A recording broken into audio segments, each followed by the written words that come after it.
대서망 제20장 너희는 표적과 기사를 보지 못하면 이 내용으로 함께 말씀을 나누겠습니다. 우선 성경 말씀 요한복음 4장 46절로 48절에 있는 말씀을 보겠습니다. 왕의 신하가 있어 그 아들이 가버나움에서 병들었더니 그가 예수께서 유대로부터 갈릴리에 오심을 듣고 가서 청하되 내려오셔서 내 아들의 병을 고쳐 주소서 하니 저가 거의 죽게 되었습니다. 예수께서 가라사대 너희는 표적과 기사를 보지 못하면 도무지 믿지 아니하리라. 이 성경절에서 오늘 제목이 나왔습니다. 너희는 표적과 기사를 보지 못하면. 이 이스라엘의 땅은 크게 세 부분으로 나눠져 있습니다. 제일 아래 남쪽을 유대라고 합니다. 유대. 그 다음에 그 중간 부분을 사마리아라고 하고 그 윗부분을 갈릴리, 그렇게 크게 셋으로 나눠집니다. 예수님께서 지금 남쪽 유대 땅에서 봉사를 좀 하셨습니다.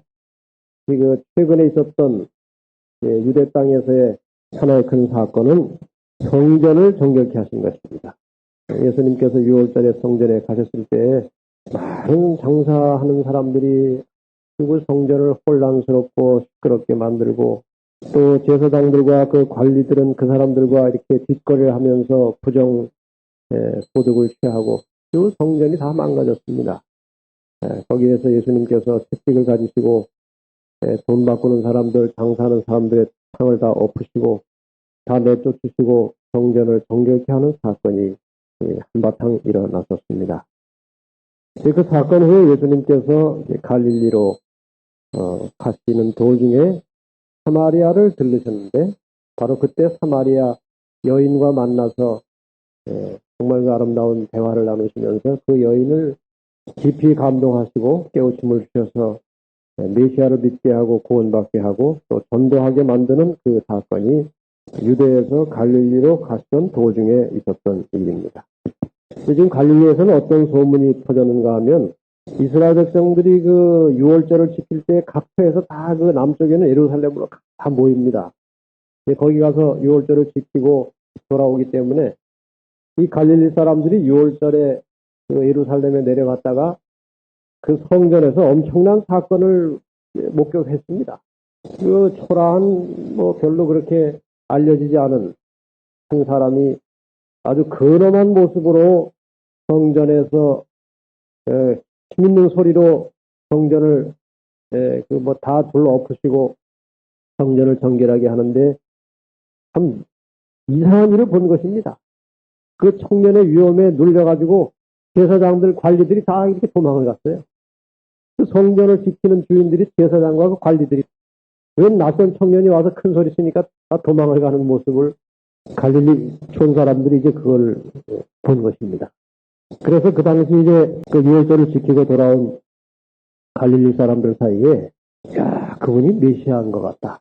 참 대단한 분이다. 그분이 나타나시면 이 나라가 뭔가 좀 달라지겠다. 그런 이제 기대감을 가지고 많은 소문이 퍼지고 있었습니다. 예수님께서 성전에서 그 제사장들과 유대 관원들을 향해서 그야말로 그 거룩한 분노를 발하시면서 그들 질책하시고 그 다음에 그 장사하는 돈 바꾸는 사람들을 쫓아내는 모습에 대해서 백성들이 상당히 그 마음속에 공감을 가졌습니다. 그 한쪽 구석으로는 아주 통쾌함을 느꼈습니다. 그동안 그래도 그 생각 있는 백성들은 그 지도자들이 하는 일이 정말 올바르지 않다는 것을 느껴오고 있었지만 감히 거기에 대고 아무도 말을 제대로 못했습니다. 워낙 힘 있는 사람들이기 때문에. 그런데 그 젊은 청년의 그 통쾌한 모습을 보면서 이 백성들이 아주 마음속에 굉장히 그 쾌감을 느끼고 그러면서도 또 한쪽으로는 그 성전을 그렇게 바르게 사용하지 않는 제사장들의 그 탐욕과 거만에 대해서 한탄하고 있던 차에 그런 일이 벌어졌기 때문에 참 이 사람들이 그 젊은 청년 예수에 대해서 깊은 관심을 갖게 되었던 것입니다. 우리가 지금 이 문제에서 다음 단계로 넘어가기 전에 좀 깊이 생각할 문제가 있습니다. 이스라엘, 유대 나라의 지도자들의 문제입니다. 그들이 오랜 세월을 지나면서 그 모든 제사나 그들의 예배 행위가 형식화되고 율법주의로 기울어지고 인간적 오만과 교만심 그리고 온갖 비리를 통해서 백성들로부터 불신임을 받던 그 지도자들의 문제가 과연 오늘은 어떠한가 하는 것입니다. 근데 저도 이제 이런저런 경로를 통해서 이런 또 회의도 하고 또 여러 지도자들과 함께 만나보기도 하고 몇 가지 경험을 비춰보면 인간 지도자에게는 참 넘을 수 없는 그 한계가 있어요. 사람이 사람을 지도자로 두고 산다는 것이 어떤 의미에서는 사실 불행입니다. 우리의 유일한 지도자는 오직 한 분이십니다. 하나님 분이십니다. 인정하십니까? 여러분 계신 그 일터에서 여러분이 모시고 있는 그 지도자들은 어떻습니까? 정말 본받고 따를 만한 지도자는 아주 극소수입니다. 그리고 우리 또 자신은 우리의 지도를 받는 사람들에 대하여 어떠한가요? 이스라엘의 왕들을 보면 사울 그 왕이 될 때 참 괜찮은 사람이었습니다. 사울 왕 될 때 교만했습니까? 아니에요. 왕으로 기름 부으려고 하니까 그 큰 사람이 어디 그저 괴짝지에 숨어가지고 나오지도 않았어요. 부끄러워가지고 그게 겸손한 사람이었는데 그 왕이 되고 난 다음에 점점 사람이 변질이 됐어요. 다윗도 마찬가지입니다. 다윗을 우리가 아주 상당히 본받을 만한 지도자로 평가를 하고 있지만 다윗의 훌륭한 점은 실수를 안 하고 모든 면에 본이 되었다고 하는 점보다는 실수와 잘못을 견책받을 때에 즉시로 뉘우치고 회개하고 고쳤다는 것입니다. 원래 많은 지도자들이 다윗 수준에 있지 못합니다. 뭘 이렇게 건의하고 또 이렇게 조언을 하면 좀처럼 잘 듣질 않아요. 솔로몬도 참 얼마나 훌륭한 출발을 했습니까? 하나님께서 내가 너에게 무엇을 주랴? 그런데 하나님께서 가장 바라시는 대답을 했습니다. 백성들을 잘 다스릴 수 있는 지혜를 주시고 얼마나 멋있는 사람이었습니까? 그러나 그가 왕위에 있는 동안에 곁길로 가게 되고 많은 죄를 짓게 되었습니다. 우리 교회 안에도 그저 교회를 맡아서 신실하게 봉사하던 많은 참 훌륭한 목사님들이 그게 무슨 책임을 맡고 지도자가 되면 괜히 불필요한 욕을 먹게 돼 있어요. 이상하게. 사람이 지도를 받는 사람이 다 똑같지 않거든요. 이런 사람 저런 사람 있기 때문에 한쪽으로부터는 반드시 말을 듣게 돼 있고 그것도 문제지만 사람이 책임 있는 자리에 올라가 보면 모든 인간의 그 모양이 낱낱이 드러납니다. 그러다 보니까 역시 약점과 불완전함이 나타나 보이고 결국은 비난을 받고 말을 듣고 그동안 쌓은 덕이 무너지기도 하고 그런 경험들을 하게 됩니다. 마태복음 23장에 있는 말씀을 별도로 한번 보십시오. 10절 볼까요? 또한 지도자라 칭함을 받지 말라. 너희 지도자는 하나이니 곧 그리스도니라. 너희 중에 큰 자는 너희를 섬기는 자가 되어야 하리니 누구든지 자기를 높이는 자는 낮아지고 누구든지 자기를 낮추는 자는 높아지리라. 지도자라고 하는 것은 항상 위험하지만 불가피하게 지도자가 되었을 경우에는 언제나 이 정신을 가지고 살라는 것입니다. 내가 지도자라고 생각하지 말고 모든 사람의 지도자는 오직 그리스도라고 하는 사실을 잊어버리지 말아야 합니다. 그리고 지도자의 역할을 하게 된 사람들은 항상 다른 사람을 섬기는 자세로 자기를 낮추고 남을 높이는 그런 정신을 가지고 변치 않고 일할 때 하나님께 쓰임받는 종이 될 것입니다.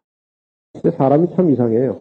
제가 전도사를 하다가 그 당시 이제 처음으로 전도사를 그 당시 5년씩 했습니다. 근데 요즘은 이제 2년 하고 인준 목사를 주지 않습니까?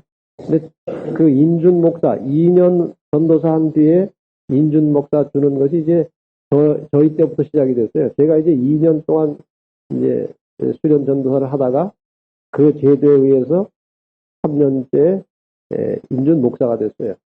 그동안 이제 교인들이 전도사님 하다가 인준 목사가 돼가지고 목사님 하니까 그게 그렇게 거북해요, 듣기가. 전도사라는 칭호가 훨씬 익숙해지고 그 목사라는 칭호가 아주 거북하더라고요. 그래서 시간이 좀 지나니까 목사라는 말에 익숙해지고 그거 잘 모르고 전도사님 하면은 기분이 좀 언짢더라고요. 사람이 다 그래요. 지도자가 되면 항상 자기를 경계하지 않으면 그런 잘못된 데 빠질 수밖에 없어요.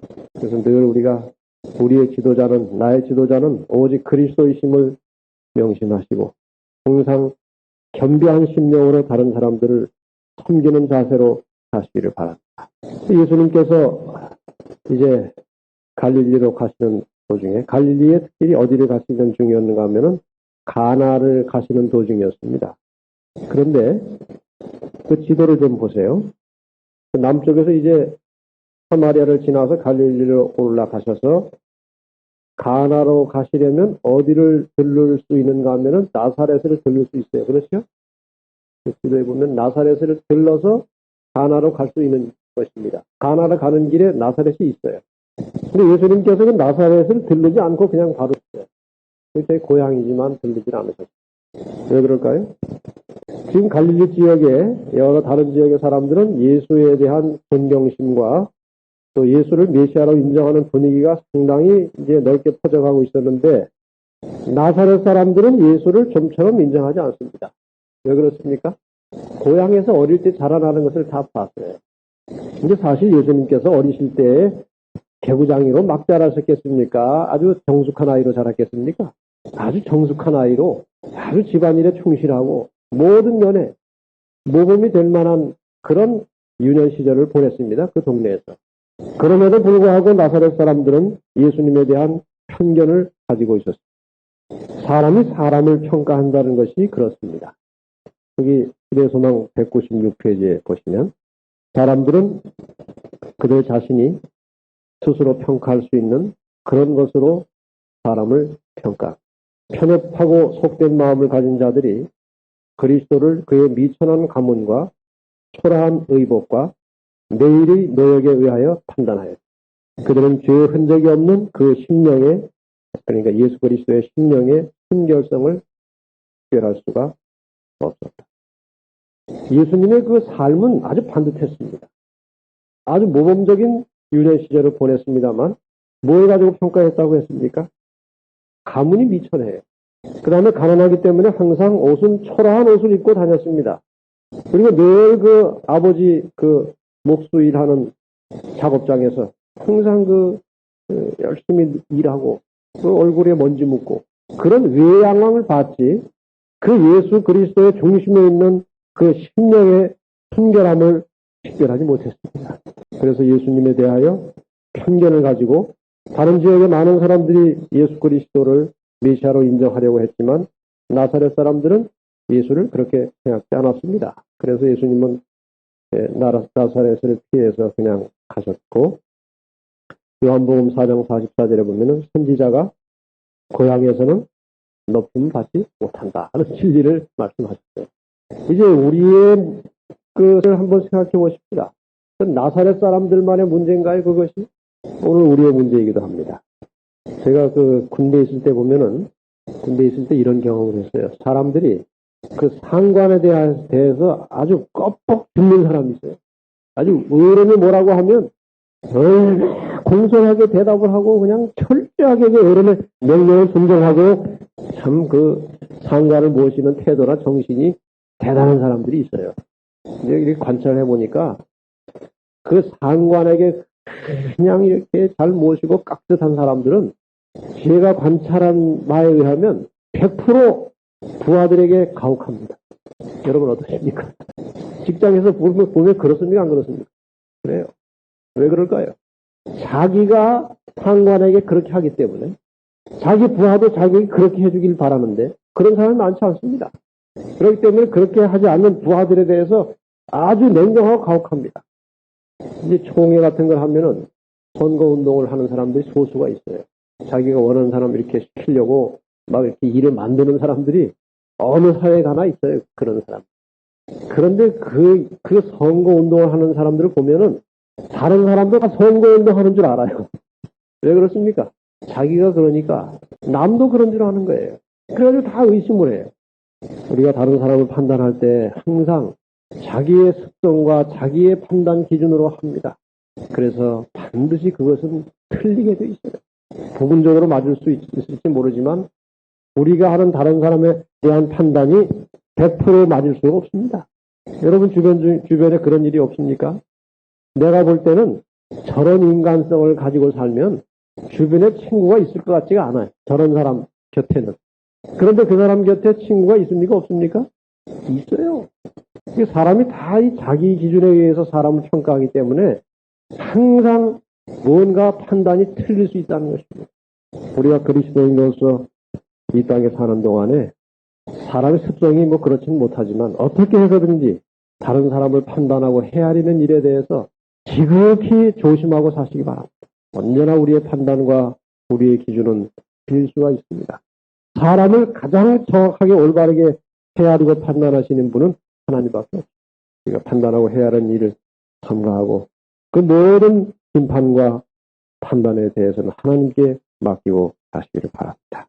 이제 이 나사렛을 그냥 거쳐 지나가시고 어디로 가는 길인가 하면은 가나로 가는 길입니다. 근데 가나로 가는 길에 그 갈릴리 지역에 살던 어디에 살던 사람인가 하면 가버나움에 살던 사람입니다. 그 지도에 가버나움 보이십니까? 그 가버나움에 살던 한 군관이 꽤 높은 사람입니다. 왕을 모시고 섬기는 한 군관이 예수가 가나에 온다는 소문을 들었습니다.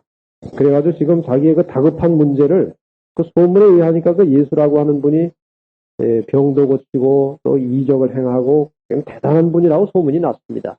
그래서 이제 이 군관이 그 가나에 오시는 예수님을 만나서 급히 부탁할 일이 하나 있었는데 그것은 자기 아들이 불치의 병으로 죽어가고 있었습니다. 병원에서 의사들이 다 포기한 상태에서 그 아들은 죽어가고 있었습니다. 그래서 마지막 희망으로 이제 예수님께 그 아들의 질병 치료를 부탁하려고 가버나움에서 급히 이제 가나로 오시는 예수님을 만나기 위해서 아주 급히 달려 나왔습니다. 아주 상당한 기대를 가지고 예수님을 만나러 나왔는데 와서 막상 보니까 그 외양이 너무 초라합니다. 이제 보시면 이 군관은 예수님의 그 외모를 보는 순간에 자기 아들을 과연 고칠 수 있을까 하는 의심이 들었습니다. 예수님의 능력에 대해서 의심이 갔습니다. 그러나 여기까지 왔고 또 틀림없이 그분이 병 고친다는 소문이 확실히 났었기 때문에 일단 예수님께 가까이 가서 자기의 용무를 말했습니다. 말하고 집에 좀 같이 가셔서 내 죽어가는 아들을 좀 고쳐주십시오 하고 말을 했습니다. 근데 예수님께서는 그 군관의 마음을 다 꿰뚫어 보고 계셨습니다. 48절 오늘 주제의 말씀이죠. 예수께서 가라사대 너희는 표적과 기사를 보지 못하면 도무지 믿지 아니하리라. 세상의 많은 사람들이 예수 그리스도께서 우리 인류의 구주가 되신다는 객관적 증거가 많이 있음에도 불구하고 자기의 주관적인 어떤 확신과 표적이 없이는 그리스도를 인정하지 않으려고 하는 경향을 가지고 있습니다. 여기 시대소망 198페이지에 보면 이 왕의 신하는 그의 나라에 많은 사람들을 대표했다. 그들은 이기적인 동기에서 예수에 대하여 관심을 가졌다. 그들은 그리스도의 능력을 통하여 어떤 특별한 유익을 받기를 바랐다. 그러나 그들은 이 세속적인 요청을 수락하시는 여부에 그들의 신앙을 걸었다. 여러분도 그런 생각 혹시 해보셨습니까? 꿈에라도 예수님께서 나타나셔가지고 내가 너를 지명해서 불렀으니까 너 열심히 믿어라. 그런 한번 징조나 무슨 표적이 있으면 열심을 내서 믿을 텐데 그런 생각 혹시 해보셨습니까? 내가 지금 이러이러한 어려운 일들이 있는데 이 일이 하나님께서 잘 해결해 주시면 이것만 되면 내가 참 정말 더 열심히 믿을 텐데 그런 생각 해보셨습니까? 그게 바로 이 군관의 믿음이에요. 조건적 믿음입니다. 근데 만약에 우리에게 어떤 이적이 일어나가지고 정말 도무지 상상할 수 없는 이적이 우리 집에 일어나서 하나님의 손길을 보였다고 가정해 보십시오. 그 이적과 표적에 의한 믿음이 오래 갈까요? 잠시 후에 식어질까요? 오래 안 갑니다. 이적과 표적을 본 것으로 말하면 이스라엘 백성들만큼 많이 본 사람이 어디 있습니까?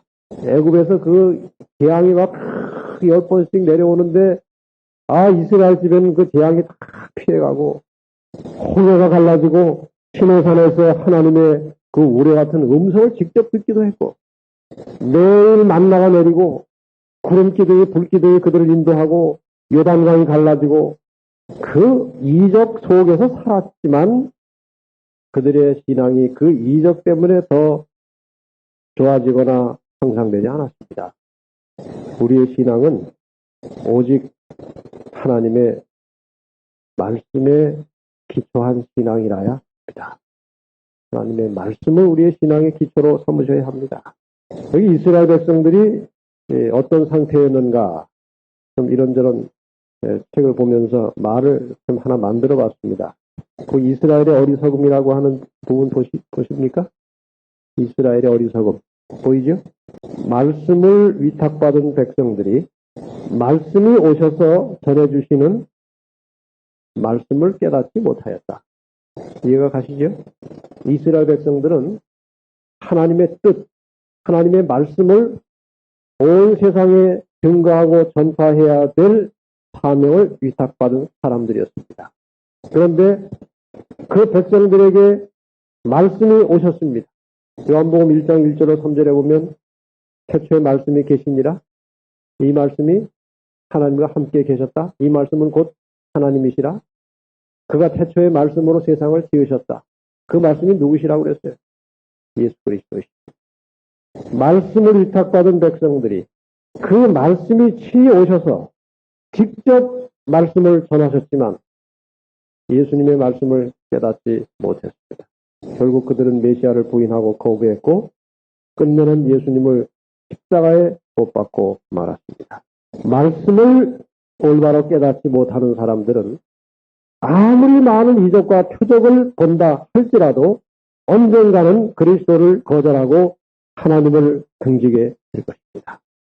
여러분의 신앙이 표적과 기사에 어떤 내 욕구를 충족시켜주는 기도의 응답에 여러분의 신앙을 두지 마시고 하나님의 말씀의 신앙의 기초를 두시기를 바랍니다.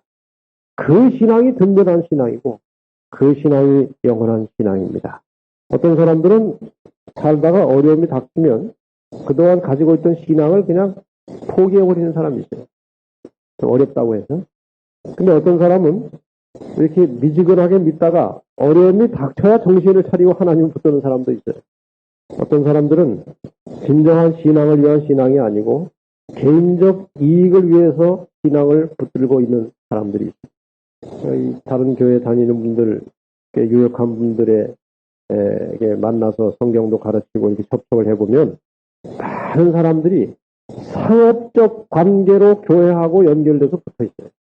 사업적 관계로, 인간적 관계로 연결이 되어 있지 말씀의 기초를 가지고 있는 사람들은 이 말씀의 기초를 가지고 진실하게 말씀을 찾는 사람들은 하나님께서 이상한 섭리로 그들에게 말씀을 만나게 하십니다. 저는 그런 경우를 여러 번 봤어요. 정말 마음속에 말씀을 따라서 말씀대로 살고자 하는 그 진리를 갈급하는 심령을 가진 사람들은 하나님께서 어떻게 해서라도 진리를 만나게 하시고 진리 가운데 살게 하십니다. 믿으십니까? 천안에서 전도 집회를 하는데 그 전도 집회에 온 사람 중에 이런 사람이 있었습니다. 어떤 한 40대 중반쯤 되나 한 아주머니인데 자기 딸하고 그 전도에 참석했어요. 근데 얘기를 들어봤더니 이런 이유 때문에 거기 온 거예요. 이분이 다른 교회를 다니는데 늘 마음속에 말씀대로 진리대로 살아야 될 텐데 하는 그런 마음의 소원을 항상 가지고 있었어요.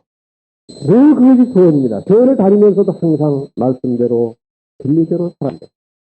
그러다 이분이 한번 꿈을 꿨어요. 꿈을 꿨는데 자기가 어디 이렇게 길을 가다가 이렇게 모퉁이를 도는데 그 빛이 이렇게 환하게 빛나고 있는 교회가 하나 있더래요. 그 자기가 그 교회를 들어가서 처음 보는 교회인데 그 교회에 들어가서 기도를 했어요. 꿈속에. 그리고 나왔습니다. 이상하다. 왜 내가 그 처음 보는 교회에 왜 들어갔을까? 근데 그런 생각을 가지고 이제, 물론 꿈은 깼고, 이제 그 다음날, 다음날 계속 며칠을 사는데, 자기가 어느 한 길을 이렇게 지나가는데, 자기가 꿈에 봤던 그 위치에 그 교회가 있더래요. 그래서 이렇게 지나가다 보니까 거기 어떤 남자가 이제 바깥에서 뭘 이렇게 나무를 자르고 일을 하고 있는데, 이상하더래요. 자기가 꿈에 본 그 교회들에 그것이 처음 보는 교회인데. 그래서 그 교회 들어가가지고, 거기 일하는 사람이 마침 그 교회 이제 목사님이셨어요. 그래서 이러이러해서 내가 꿈을 꿨는데, 이상하게 내가 지나가다 보니까 꿈에 본 교회가 바로 여기 있더라고. 아, 그러시냐고. 지금 우리 교회에서 며칠 후부터 전도회를 하는데 아마 하나님께서 그리로 인도하신 것 같다고. 그래서 이 목사님이 성경을 잠시 가르치고, 이제 제가 전도 제시하는데 그분이 참석을 해서 나중에 진리를 깨달은 다음에 그 꿈 얘기를 하는 거예요. 그래서, 와, 정말 하나님께서는 진리를 갈급하고 찾는 사람들은 어떤 방법을 통해서라도 진리를 만나게 하신다는 확신이 들었습니다. 그래서 우리 하나님의 백성들은 외관상으로 나타나는 표적과 기사에 자신의 신앙을 둘 것이 아니라 굳건한 변함없는 하나님의 말씀에 여러분의 신앙을 두고 사시기를 바랍니다. 이 마지막 시대에 마태복음 24장 24절에 보면 거짓 선지자가 나타나가지고 표적과 기사를 보이면서 택하신 자들도 미혹할 것이라고 했어요. 고린도후서 11장 14절 15절에 보면 사단이 자기를 광명한 천사로 가정하고 사단의 일꾼들도 그렇게 사단처럼 가장해서 일하는 것이 별로 어려운 일이 아니라고 그랬습니다. 다 그들이 빛나는 모습으로 나타나서 예수님의 이름으로 일을 하면서 기적을 베풀면서 하나님 백성들을 미혹할 것이지만 그들의 삶을 통해서 하나님의 말씀이 증명되지 않을 경우에 우리는 아무리 기적을 많이 베풀어도 그것이 하나님에게서 온 것으로 믿지 말라고 하셨습니다. 이 마지막 때에 하나님께서 큰 이적을 한번 베풀어 주실만 한데 하는 그런 생각이 저에게 가끔 있어요. 이 안식일이 올바른 진리라면 한번 하나님께서 말이에요. 상공에 나타나셔가지고 우레와 같은 소리로 안식일을 거룩하게 지켜라 하고 한바탕 소리를 바라시면 사람들이 정신이 번쩍날 겁니다. 또 하나님을 신실하게 믿는 백성들이 어디 가서 안에서 기도하면 병이 착착 나면은 얼마나 전도가 잘 되겠습니까? 제가 아마 기도하면은 기도하는 쪽쪽 암도 낫고 모든 병이 다 낫는다면 중앙교회 잘 될까요? 안 될까요? 굉장할 겁니다. 아마 외국에서까지 암 고치러 올 겁니다. 하나님께서 왜 그런 이적을 주시지 않아요? 이 마지막 때 사단이 거짓 이적을 베풀면서 사람을 미혹할 것이기 때문에 여기에 하나님께서도 이적을 베푸시면서 일을 하시면 사람들이 거짓 이적과 참 이적을 분간을 못해요. 그래서 하나님께서 이 마지막 시대에 아마도 그런 큰 이적을 아직 안 주시는 것 같아요. 지금 사단이 인간들을 미혹하기 위해서 사용하는 그 방법들이 무수하게 많아요. 그 사진에 보시는 그 교재 자리에 보시는 사탄의 전술 전략이라고 하는 책이 있어요.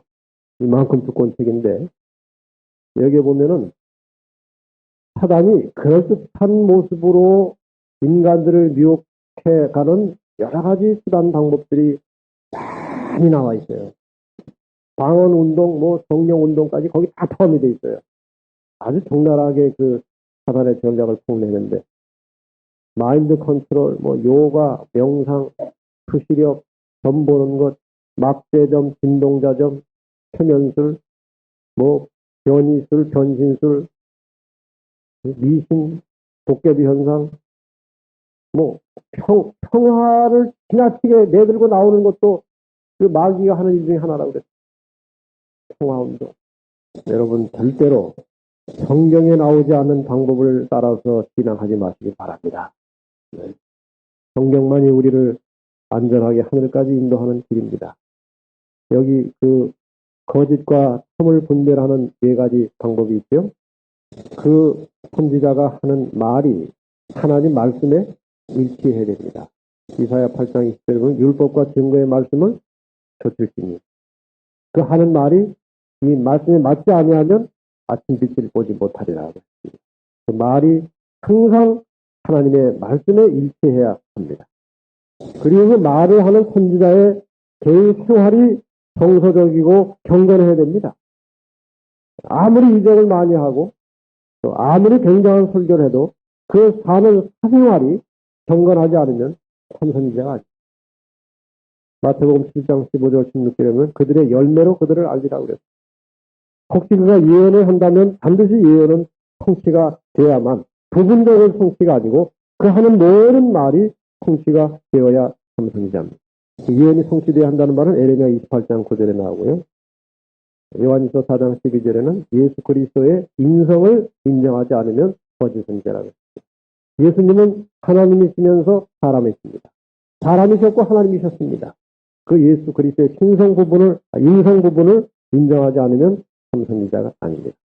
어쨌든 우리는 늘 하나님의 말씀을 가까이 하면서 이 마지막 시대에 물밀듯이 몰려드는 사단의 여러 가지 속임수에 넘어가지 마시고 끝까지 말씀에 기초한 올바른 신앙을 가지고 가시기를 바랍니다.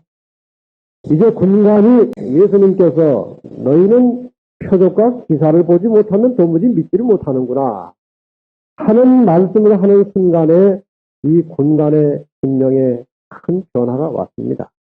지금 자기가 그 앞에서 조건적 믿음을 가지고 접근해 가고 있는 그 예수라고 하는 분이 자기의 속을 뚫어보고 있다는 사실을 깨닫게 되었습니다. 갑자기 걱정이 생겼습니다. 내가 이분을 전적으로 신뢰하지 않고 전적으로 믿지 않았기 때문에 혹시 아들을 고치는 일이 보류되지 않을까 하는 그런 인간적 염려가 생겼습니다. 그래서 이 군관은 순간적으로 자기의 그 조건적 믿음을 절대적인 믿음으로 바꿨습니다. 혹시라도 우리가 살면서 하나님께서 이걸 해주시면 내가 이렇게 하겠다. 이런 일이 저렇게 해결되면 내가 하나님을 잘 믿겠다. 그런 조건적 믿음을 가지고 계시는 분이 혹시라도 계시면 예수님께 이런 말을 드리기 전에 전적으로 그분의 말씀을 100% 신뢰하는 그리고 그 신뢰하는 말씀에 순종하는 그런 믿음을 가지시기를 바랍니다. 이 야복 강가에 야곱이 그 하나님과 씨름하듯이 이 군관은 전심을 다해서 주님께 내어 달렸습니다. 그리고 요한복음 4장 49절에 주여 내 아이가 죽기 전에 내려오셔서 하고 아주 간곡한 심정으로 주님께 내어 달렸습니다. 주님께서 그 마음의 변화와 믿음을 보시고 말씀하시기를 뭐라고 하셨습니까? 가라 내 아들이 살았다. 이 군관은 내 아들이 살았다라고 하는 순간에 틀림없이 그 아들이 살았음을 100% 믿었습니다. 초도 의심하지 않았습니다. 그 증거가 있습니다. 만약에 조금 의심했다면 정말 살았는지 안 살아났는지 확인하기 위해서 쏜살같이 집으로 달려갔을 것입니다. 그렇지 않습니까? 그런데 이 군관은 믿음의 눈으로 그 아이가 산 것을 보았습니다. 그리고 여유 있게 아마 다른 볼일을 봤는지 급한 걸음으로 가면 그날 저녁에 도착할 수 있는 거리였습니다. 그런데 성경에 보면 그 다음날 아침에 들어갔습니다. 믿음 있습니까? 아주 예수님께서 내 아들이 살았다 하는 말씀이 떨어지는 순간에 틀림없이 살았다는 것을 믿었습니다. 이 성경 말씀은 다 하나님의 말씀입니다. 너희가 먼저 그 나라와 의를 구하면 너에게 필요한 모든 것을 주시겠다고 하신 말씀도 주님이 하신 말씀이에요. 믿으십니까? 믿으시길 바랍니다. 이 군관이 예수님께서 내 아들이 살았다는 순간에 아들이 산 것을 철저하게 100% 신뢰한 것처럼 이 하나님의 모든 약속의 말씀을 철저하게 신뢰하고 존중하시기를 바랍니다. 네. 결국 이 군관은 자기뿐 아니라 모든 가족들에게 그리스도의 메시아 되심을 소개하고 그들을 가르쳐서 온 가족들이 다 그리스도의 제자가 되었고 그의 회심이 바로 예수님께서 가버나움에 전도하는 데 큰 역할을 하게 되었다는 것입니다. 한 개인의 믿음과 확신은 많은 사람들을 살게 하는 새로운 또 활력소가 있게 됩니다. 끝으로 기도 응답의 원리에 대해서 잠깐 말씀드리고 마치겠습니다. 예수님께서는 옛날이나 지금이나 그를 믿는 그 자녀들에게 좋은 것을 주시기를 원하시고 축복을 나눠주시기를 원하십니다. 그런데 우리는 종종 이 군관처럼 이기적인 목적으로 혹은 세상 유익에 대한 욕망으로 예수님을 찾을 때가 종종 있습니다. 시대 소망 200페이지에 보면은 우리의 기도하는 정신에 대하여 이렇게 말씀하십니다. 구주께서는 우리가 구하는 것 이상으로 큰 축복을 우리에게 주시기를 원하십니다. 그러나 그가 우리의 요구에 응답하시는 것을 지체하시는 것은 그가 우리 자신의 마음의 악함과 그의 은혜의 절실한 필요를 우리에게 보여주시기 위함입니다.